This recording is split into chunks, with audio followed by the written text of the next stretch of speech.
Boas tardes, boas noites. Dando continuidade à leitura do livro A Caminho da Luz, de Emmanuel, vamos hoje findar a exposição acerca da família indo-europeia. Então, um breve resumo.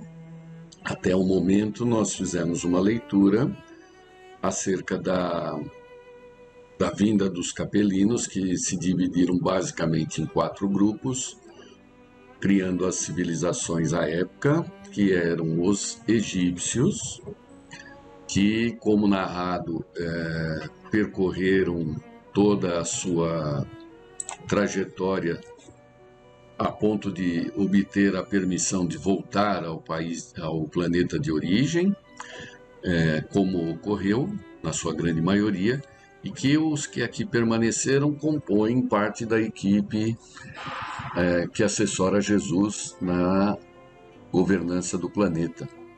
Esse é o povo do Egito, né, os egípcios.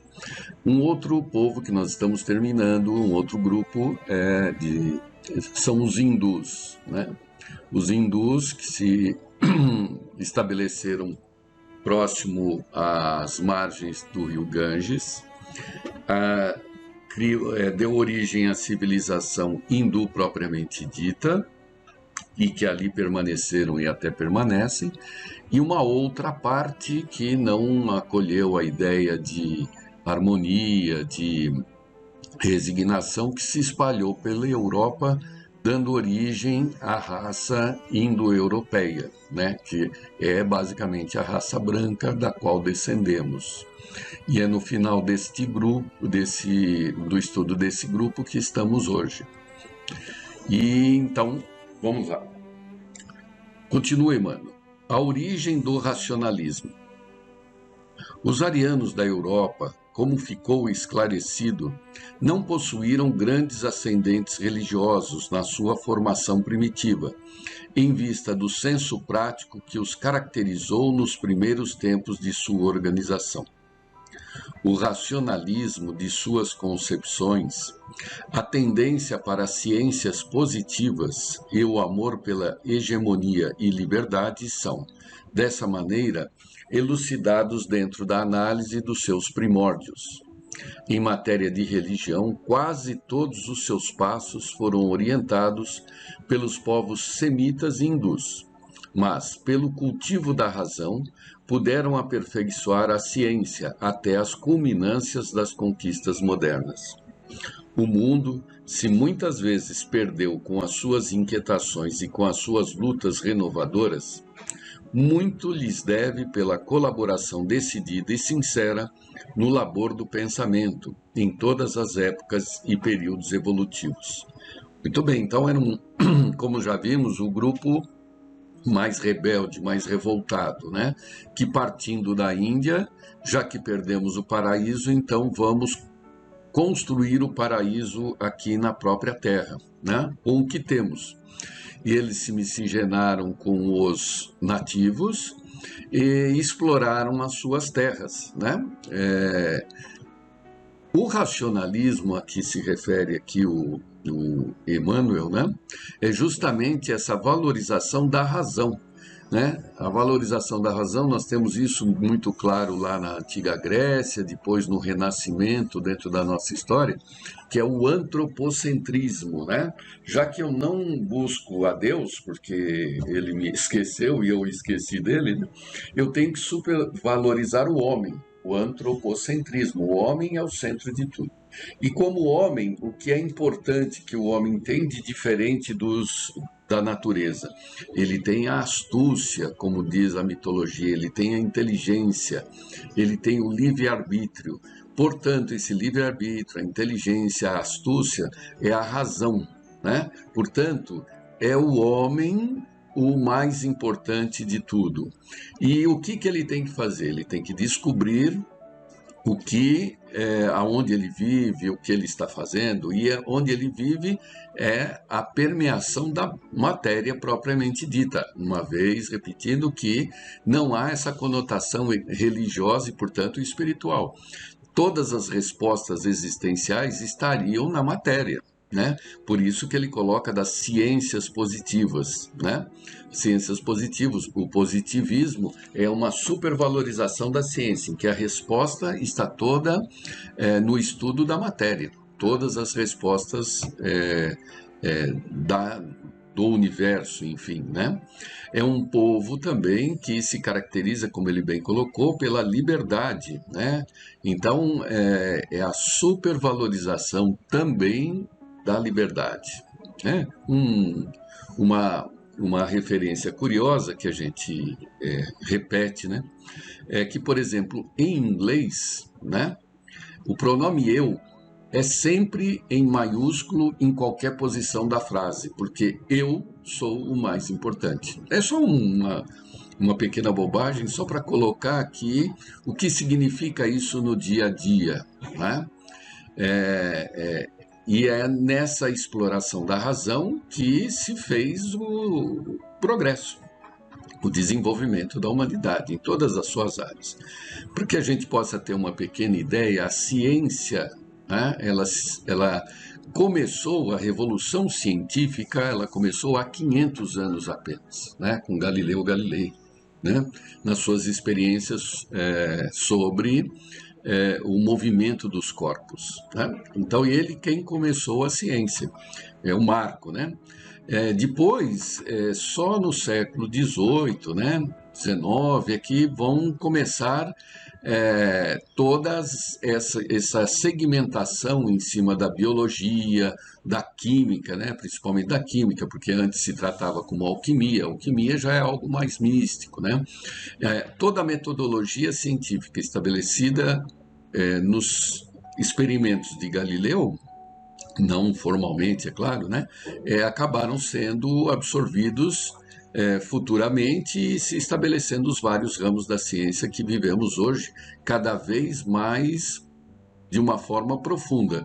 Daí que nós colocamos as especializações. Hoje, as especializações dentro de cada área atingem pontos que nós não imaginamos. Não basta ser um biólogo, né? O biólogo ele pode atuar, ele tem uma visão geral da biologia, mas ele, para desenvolver a sua racionalidade, ele tem que atingir algum limite em que ele se torne um especialista, e assim em todas as áreas, né? Isso devemos a esse grupo que adotou a Terra como o seu lar definitivo, né? Em tese. E aqui continua Emmanuel falando das advertências, né? As advertências do Cristo para esse povo. A sua confraternização com os terrícolas primários, encontrados no seu caminho, constitui uma dívida sagrada da humanidade para com seus labores planetários. O Senhor da semeadura e da seara não lhes desconhece essa grande virtude, e é por isso que as exortações de toda a natureza são por ele enviadas do alto, nos tempos que correm, às nações europeias, a fim de que se preservem do extermínio e da destruição terrestre, arrancando-as do primitivismo para um elevado nível de aperfeiçoamento nos grandes trabalhos construtivos da evolução global. Se erraram muito, foram igualmente muito sinceras, porque a sua inquietação era por levantar um novo paraíso para si mesmas e para os homens terrestres, com cujas famílias fraternizaram-se desde o princípio. Faltaram-lhes os valores espirituais de uma perfeita base religiosa, situação essa para a qual concorreram inegavelmente na utilização do livre-arbítrio. Mas o Cristo, nas dolorosas transições deste século, há de amparar-lhes as expressões mais dignas e mais puras, espiritualmente falando, e no momento psicológico das grandes transformações, o fruto de suas atividades fecundas há de ser aproveitado como a semente nova para a civilização do porvir. Olha, só para vocês terem uma noção mais precisa, né? Este livro foi escrito em 1938. 1938, nós estamos no estado de pré-guerra da Segunda Guerra Mundial, né? E Emmanuel expressa esse cuidado que Cristo tem com os europeus, com as suas diferentes nações, por conta do seu histórico de colaboração na constituição da civilização presente. E é interessante que ele coloca, né, que o fruto de suas atividades fecundas há de ser aproveitado como a semente nova para a civilização do porvir. Essa civilização do porvir a que ele se refere, obviamente, estamos aqui reiterando toda hora, né? É esse mundo de regeneração, né? Essa nova ordem social, essa nova ordem do planeta, né? Cujos valores não são certamente só esses que estão instituídos nas nossas legislações, nas nossas entidades, enfim, na sociedade de um modo geral. Os paradigmas, se hoje os parâmetros são de concorrência, competição, diferenciação, os paradigmas do período de regeneração será justamente da cooperação, né, da fraternidade, da espiritualidade. É claro que não se pula uma distância tão grande em um intervalo de tempo curto. Por isso, toda essa transformação até lenta, mas gradativa, para que possa haver um princípio de continuidade, né? Para que haja um sentido nessas transformações, as pessoas entendam por que se está deixando um modelo e adotando o outro. Por isso que é lento, né? O processo é muito vagaroso, né? Nós mudarmos as próprias ideias leva muito tempo. Nós vimos aqui, num breve comentário, né, que os egípcios, eles inicialmente mantiveram um orgulho ao submeter os povos nativos. Os hindus, a mesma coisa, né? Eles manifestaram a tendência do orgulho que os expulsou daquele planeta na forma das castas, né? Impedindo a permeação entre os habitantes. E, por outro lado, esse outro grupo que foi para a Europa manifestou o egoísmo ao estabelecer a territorialidade, a propriedade. Então, mudanças de natureza mental, elas são muito difíceis de ocorrerem. Por isso que se repete o evangelho, repete, até que chega uma hora que acabamos fazendo, como comentado na semana, por osmose, né? E repetindo a frase de Emmanuel, né? A disciplina precede a espontaneidade. Então, primeiro você faz por obrigação, por até uma ideia de sem entender direito o que está fazendo, e posteriormente você adquire aquilo como hábito. Tudo bem? Então, a partir daqui nós vamos iniciar o estudo do outro grupo, que é o povo de Israel, né? Israel, começa Emmanuel. Dos espíritos degradados na terra, foram os hebreus que constituíram a raça mais forte e mais homogênea, mantendo inalterados os seus caracteres através de todas as mutações. Examinando esse povo notável no seu passado longínquo, reconhecemos que, se grande era a sua certeza na existência de Deus, muito grande também era o seu orgulho, dentro de suas concepções da verdade e da vida. Consciente da superioridade de seus valores, nunca perdeu a oportunidade de demonstrar a sua vaidosa aristocracia espiritual, mantendo-se pouco acessível à comunhão perfeita com as demais raças do orbe. Entretanto, em honra da verdade, somos obrigados a reconhecer que Israel, num paradoxo flagrante, antecipando-se às conquistas dos outros povos, ensinou de todos os tempos a fraternidade, a par uma fé soberana e morredora. Sem pátria e sem lar, esse povo heróico tem sabido viver em todos os climas sociais e políticos, exemplificando a solidariedade humana nas melhores tradições de trabalho. Sua existência histórica, contudo, é uma lição dolorosa para todos os povos do mundo das consequências nefastas do orgulho e do exclusivismo. Quando se fala em convívio fraternal, é esta distribuição quase que homogênea, né, dos recursos e das situações, principalmente em situações de crise, entre os membros dessa comunidade, né? Eles são solidários entre si, né? E uma atitude fraternal, um defendendo o outro, né?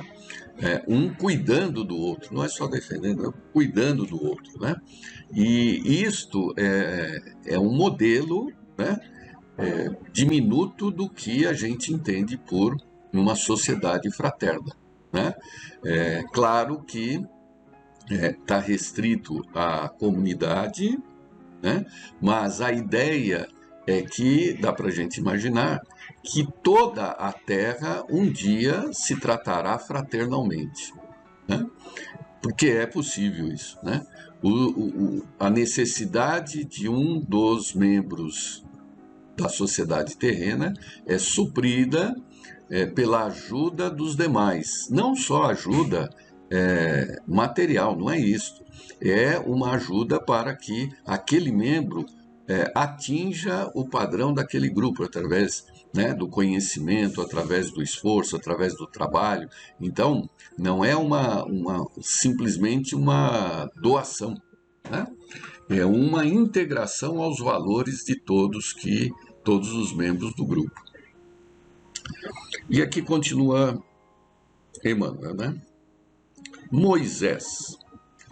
As lendas da Torre de Babel não representam um mito nas páginas antigas do Velho Testamento, porque o exílio na terra não pesou tanto as outras raças degradadas quanto na alma orgulhosa dos judeus, inadaptados e revoltados num mundo que os não compreendia. Sem procurarmos os seus antepassados, anteriores a Moisés, vamos encontrar o grande legislador hebreu saturando-se de todos os conhecimentos iniciáticos no Egito Antigo, onde o seu espírito recebeu primorosa educação à sombra do prestígio de Termutes, cuja caridade fraterna o recolhera. Então, aquela lenda, né? Quem é Termutes? Termutes é a filha do faraó Ramsés, que na Bíblia o tem como uma passagem que ela, junto com as suas escravas, vai se banhar ao rio e encontra um cesto que tem uma criança, e esse cesto é Moisés, e ela a adota, né? Ela é a mãe adotiva de Moisés. Hoje se discute até de que isso tudo não é verdade, de que ela teria tido um relacionamento com um judeu, né, que era impedido disso, né, ter um relacionamento, a filha do faraó com o judeu Itamar, e dele deu origem a Moisés. Mas isso são pesquisas atuais, né, dizendo que, na verdade, Moisés teria sido filho da filha do faraó, né? Aqui Emmanuel, acredito que ele resolve essa questão quando ele fala que a sombra do prestígio de Termutes, cuja caridade fraterna o recolhera. Ora, caridade fraterna não é caridade maternal, né? Então, creio que essa posição atual dos historiadores aí talvez não seja uma criação sem uma base com a realidade, né? Enfim, para nós pouco importa, né? Moisés, na sua qualidade, então só para complementar, como mãe adotiva, né? Ela passou a cuidar de Moisés, que foi criado na corte do faraó, né? Como um dos seus membros praticamente, né? Moisés, na sua qualidade de mensageiro do Divino Mestre, procura então concentrar o seu povo para a grande jornada em busca da terra da promissão. Médium extraordinário, realiza grandes feitos ante os seus irmãos e companheiros maravilhados. E quando então recebe de emissários do Cristo no Sinai os 10 sagrados mandamentos que até hoje representam a base de toda a justiça do mundo. Antes de abandonar as lutas na terra, na estática visão da terra prometida, Moisés lega à posteridade as suas tradições no Pentateuco, iniciando a construção da mais elevada ciência religiosa de todos os tempos, para as coletividades porvindouras. Ele fala em coletividades, ele não fala só no povo hebreu. Pentateuco também é conhecido pelos judeus como Torá. Pentateuco são 5 livros, né? Ou rolos, porque eram papiros, né? E esses rolos que compõem o Testamento são Gênesis, que aponta as origens do povo hebreu. Êxodo é a saída do Egito em busca da terra prometida depois de um cativeiro de 430 anos. Levítico, mais uma parte do Pentateuco, significa dos levitas, sacerdotes, é a parte legislativa daquele grupo, né, daquele povo. Números, que também é um livro do Pentateuco, ele fala do recenseamento dos hebreus, como eram as suas quantificações, a população durante todos esses anos, né? E finalmente Deuteronômio, que se chama Segunda Lei. Na verdade, não é uma segunda lei, ela é uma reafirmação das leis anteriores. Por que uma reafirmação? Porque tudo que até então havia sido escrito era para um povo que estava em nômade, porque estavam sempre mudando de lugar, né? 430 anos de cativeiro num país estranho, né? Depois o êxodo, e em breve esse povo chegaria à terra prometida e viveriam nas suas próprias casas, nas suas próprias cidades. Então, as leis que valiam para a migração valeriam também para essa fixação territorial. Daí, segunda lei. Por enquanto, encerramos aqui. No próximo encontro, daremos continuidade à leitura. Prazer em revê-los e até a próxima oportunidade.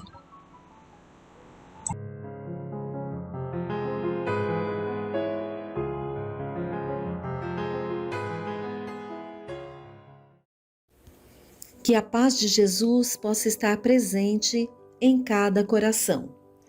Do Evangelho segundo o Espiritismo por Allan Kardec, capítulo 27, Pedi e obtereis.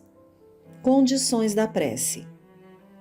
E quando orais, não haveis de ser como os hipócritas, que gostam de orar em pé nas sinagogas e nos cantos das ruas, para serem vistos dos homens. Em verdade vos digo que eles já receberam a sua recompensa.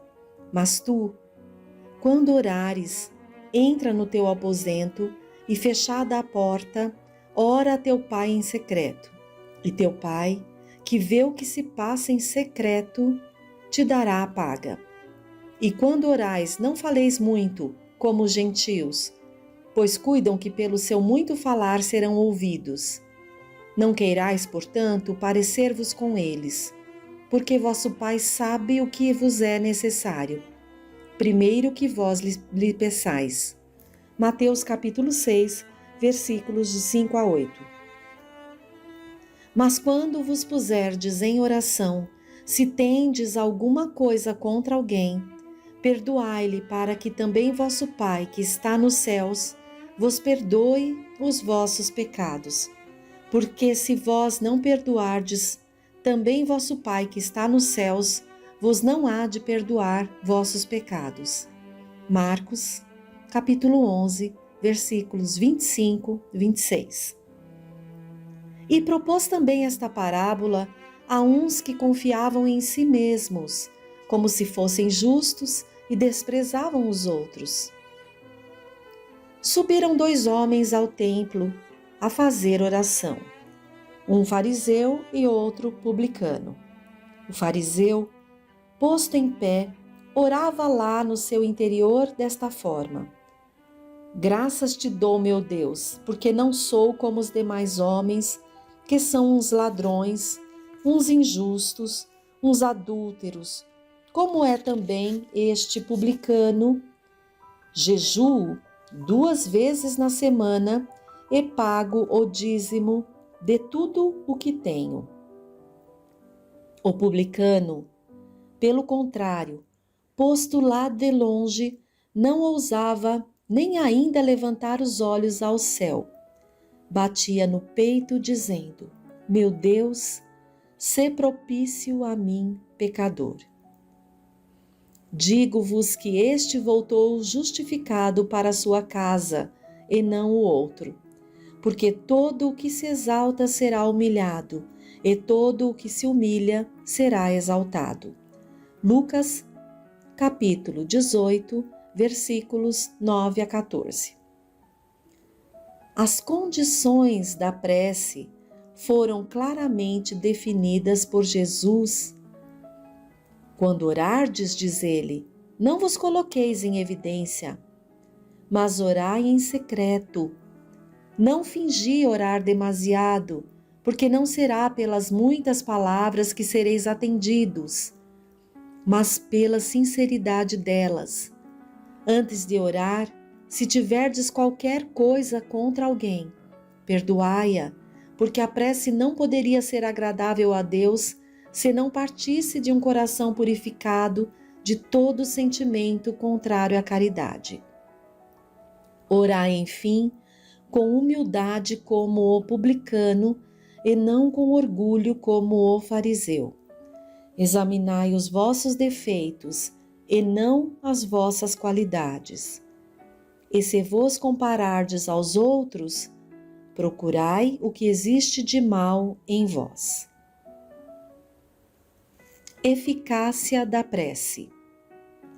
Por isso vos digo, todas as coisas que vós pedirdes orando, crede que as haveis de ter, e que assim vos sucederão. Marcos, capítulo 11, versículo 24. Há pessoas que contestam a eficácia da prece, entendendo que, por conhecer Deus as nossas necessidades, é desnecessário expô-las a Ele. Acrescentam ainda que, tudo se encadeando no universo através de leis eternas, nossos votos não podem modificar os desígnios de Deus. Há leis naturais e imutáveis, sem dúvida, que Deus não pode anular segundo os caprichos de cada um. Mas daí a acreditar que todas as circunstâncias da vida estejam submetidas à fatalidade, a distância é grande. Se assim fosse, o homem seria apenas um instrumento passivo sem livre-arbítrio e sem iniciativa. Nessa hipótese, só lhe caberia curvar a fronte ante os golpes do destino sem procurar evitá-los e não deveria esquivar-se dos perigos. Deus não lhe deu o entendimento e a inteligência para que não os utilizasse, a vontade para não querer, a atividade para cair na inação. O homem, sendo livre de agir num ou noutro sentido, seus atos têm, para ele mesmo e para os outros, consequências subordinadas às suas decisões.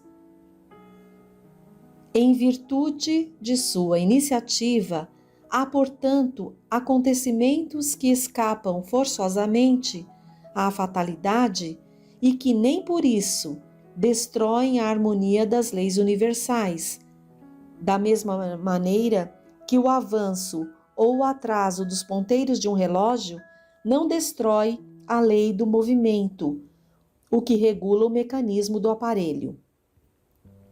Deus pode, pois, atender a certos pedidos sem derrogar a imutabilidade das leis que regem o conjunto, dependendo sempre o atendimento da sua vontade. Seria ilógico concluir desta máxima, abre aspas, aquilo que pedirdes pela prece vos será dado, fecha aspas, que basta pedir para obter, e é injusto acusar a providência se ela não atender a todos os pedidos que lhe fazem, porque ela sabe melhor do que nós o que nos convém.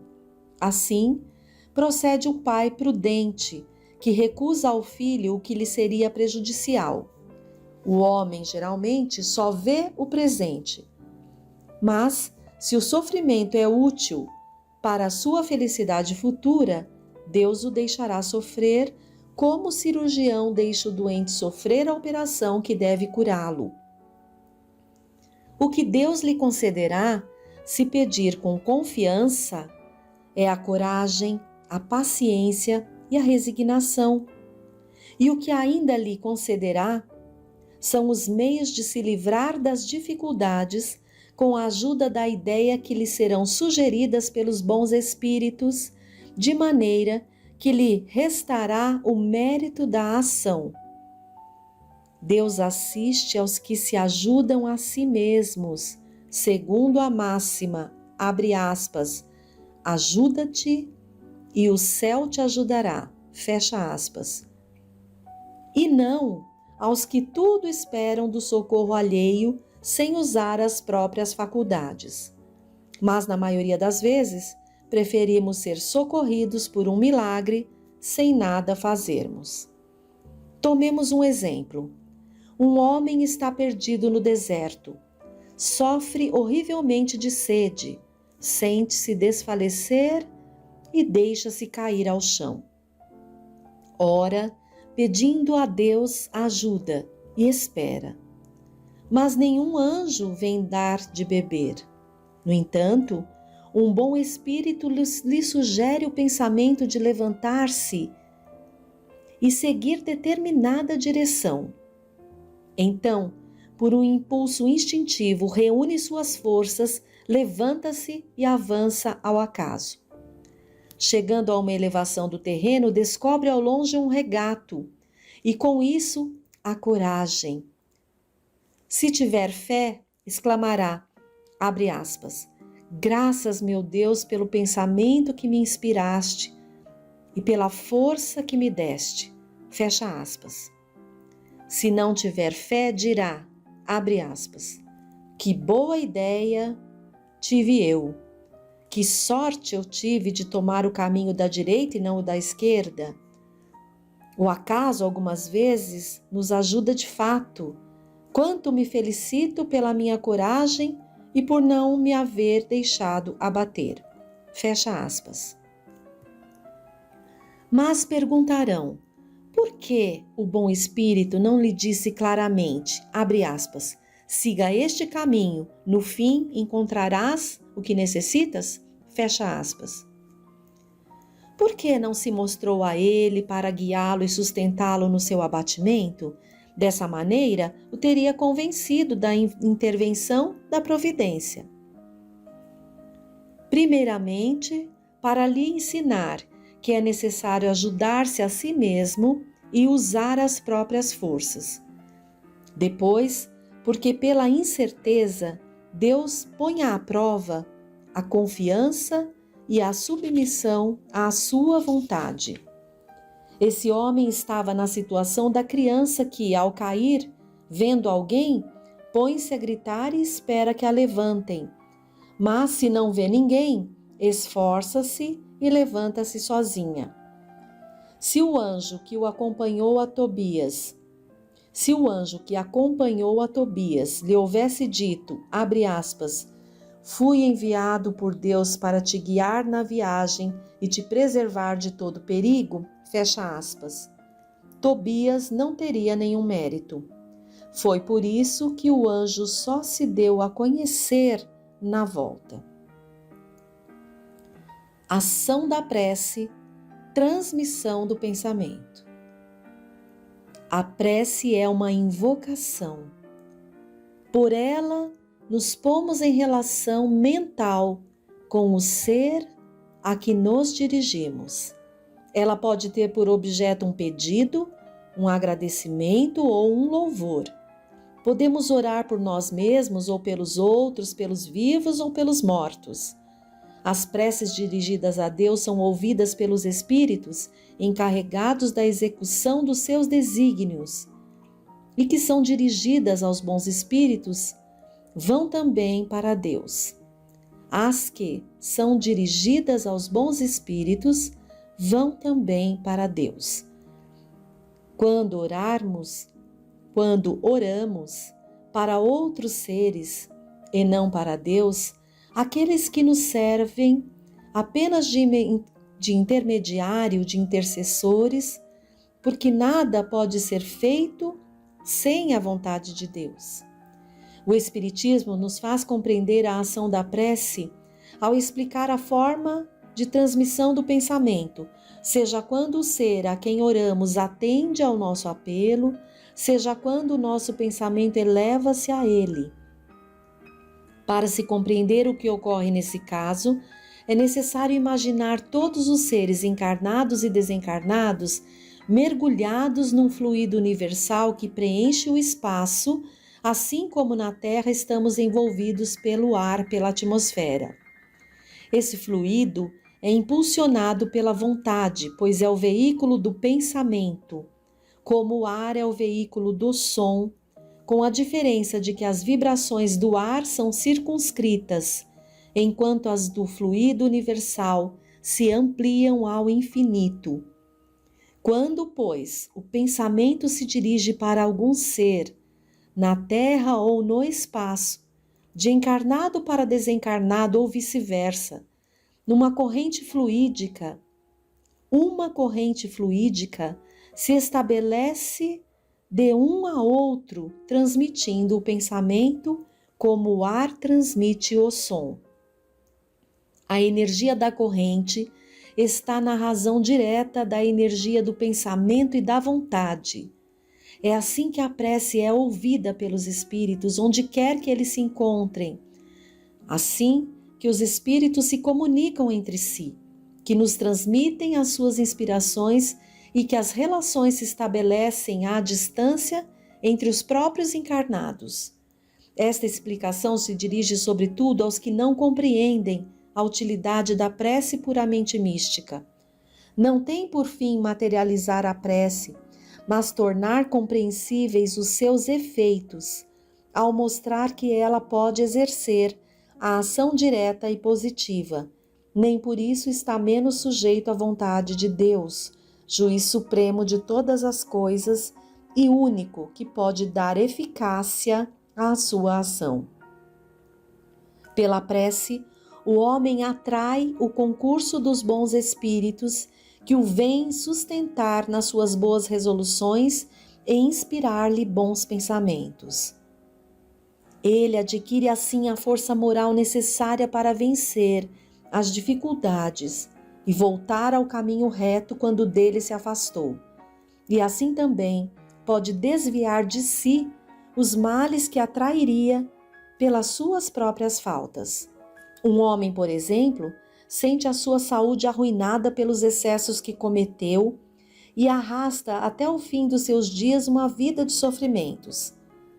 Tem o direito de queixar-se se não conseguir a cura? Não, porque poderia encontrar na prece a força para resistir às tentações. Se dividirmos os males da vida em duas categorias, sendo uma a dos que o homem não pode evitar e outra a das atribuições que ele mesmo provoca por sua incúria e pelos seus excessos, veremos que essa última é muito mais numerosa que a primeira. Torna-se, pois, evidente que o homem é o autor na maioria das suas aflições. O homem é o autor da maioria das suas aflições e que poderia poupar-se se agisse sempre com sabedoria e prudência. É certo também que essas misérias resultam das nossas infrações às leis de Deus e que, se as observássemos rigorosamente, seríamos perfeitamente felizes.